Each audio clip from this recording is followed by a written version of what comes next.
Selamat pagi, selamat siang, selamat sore, selamat malam. Salve, salvete, Dominus vobiscum. Pada kesempatan kali ini, saya mau merekam renungan 3 paragraf saya atau rentigraf saya untuk tanggal 28 Januari. Judul renungan 3 paragraf saya kali ini, pengampunan peristiwa rahmat. Karena ada 3 paragraf, maka saya akan baca satu persatu. Paragraf pertama, sebelumnya dikatakan bahwa pengampunan adalah peristiwa rahmat, karena sebagai manusia tidak dapat mengampuni. Kita hanya bisa mengampuni dalam nama Allah. Kita hanya bisa mengampuni karena kita diberdayakan rahmat Allah. Kemampuan untuk mengampuni adalah anugerah Allah.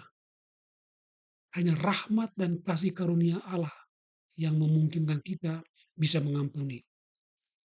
Tanpa bantuan rahmat surgawi itu, mustahil kita bisa mengampuni. Dengan daya kemampuan kita sendiri, sulit kita menjadi subjek pelaku dari tindakan pengampunan itu. Hanya Allah yang memampukan kita untuk bisa mengampuni. Mengapa begitu? Itu tidak lain karena kita sebagai makhluk ciptaan adalah serba sangat rapuh, serba fragile, fragility, serba vulnerable, vulnerability. Karena kerapuan itu, kita semua mudah sekali terluka oleh banyak sekali faktor di luar diri kita. Ya, kita adalah orang-orang yang terluka. Tetapi siapa yang bisa melukai kita sampai kita seakan-akan dirundung malang berkepanjangan, dan bahkan sampai kita menyandang kondisi keterlukaan itu sebagai sebuah kodrat kedua? Mungkin jawaban di bawah ini akan membuat kita terkejut karena mungkin tidak menduganya sama sekali.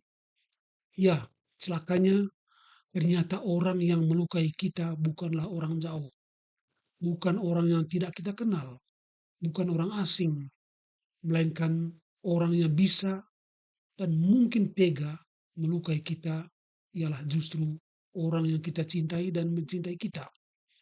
Pihak yang berpotensi melukai dan menyakiti kita dalam artian sesungguhnya ialah orang-orang yang dekat sekali dengan kita.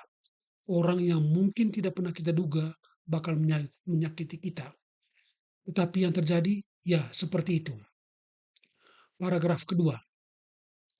Mungkin Habel ataupun Adam dan Hawa sekalipun tidak pernah berpikir bahwa drama tragis pembunuhan pertama dalam sejarah manusia ialah justru fratricida.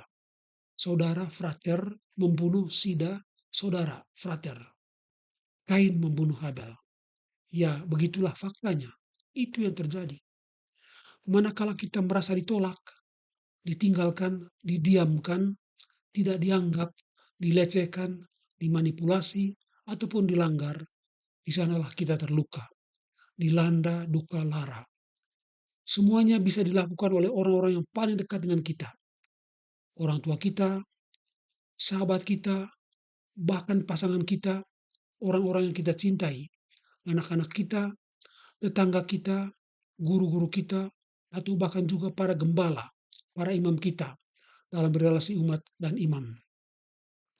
Ya, orang yang mencintai kita, yaitu orang yang kita percayai akan melindungi kita, ternyata bisa juga melukai kita. Benar kata pepatah Melayu klasik itu, pagar makan tanaman. Pagar yang diandaikan melindungi tanaman dalam kebun dari hewan perusak, ternyata merusak dan menghancurkan tanaman itu. Ada ungkapan lain dari kitab suci yang mengatakan demikian. Orang yang makan sehidangan roti dengan kita, bisa melukai kita, bisa mengkhianati kita. Itulah tragedi dalam hidup kita. Justru fakta inilah yang menyebabkan pengampunan dari hati terdalam terasa sangat sulit, tidak mudah. Sebab yang terluka itu bukan terutama badan kita, melainkan hati kita yang sangat rapuh. Paragraf ketiga, dalam konteks itu, kita lalu bisa mengerti bahwa orang yang menumpahkan unek-uneknya dengan berkata sebagai berikut, bahwa ada orang yang menumpahkan unek-uneknya dengan berkata sebagai berikut, "Kau yang kuharapkan hadir untuk membantu aku, ternyata justru kau telah meninggalkan aku. Bagaimana mungkin aku dapat mengampuni perbuatanmu yang seperti itu terhadapku?" Bekas-bekas kepahitan dari perbuatan itu seakan-akan menempel, mengendap dalam hati kita, sehingga menimbulkan kepahitan. Di sana muncul patos, semacam rasa sakit yang tidak lagi bersifat rasional, susah dijelaskan. Sehubungan dengan itu semua, saya bisa mengatakan bahwa pengampunan sering menjadi tampak seperti sudah tidak mungkin lagi. Tetapi itu adalah sudut pandang kita sebagai manusia. Sebab bagi Allah tidak ada sesuatu yang mustahil.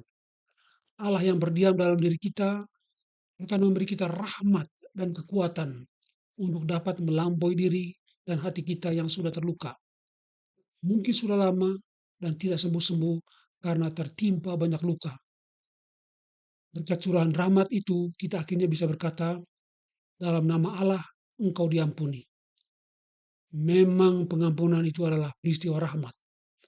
Hanya kasih setia Allah yang memungkinkan hal itu terjadi. Karena itu, marilah kita senantiasa berdoa agar Allah sudi mencurahkan rahmat itu. Tuhan, ajarilah kami mengampuni dan mengasihi. Sekian dan terima kasih. Dominus vobiscum. Semoga berguna.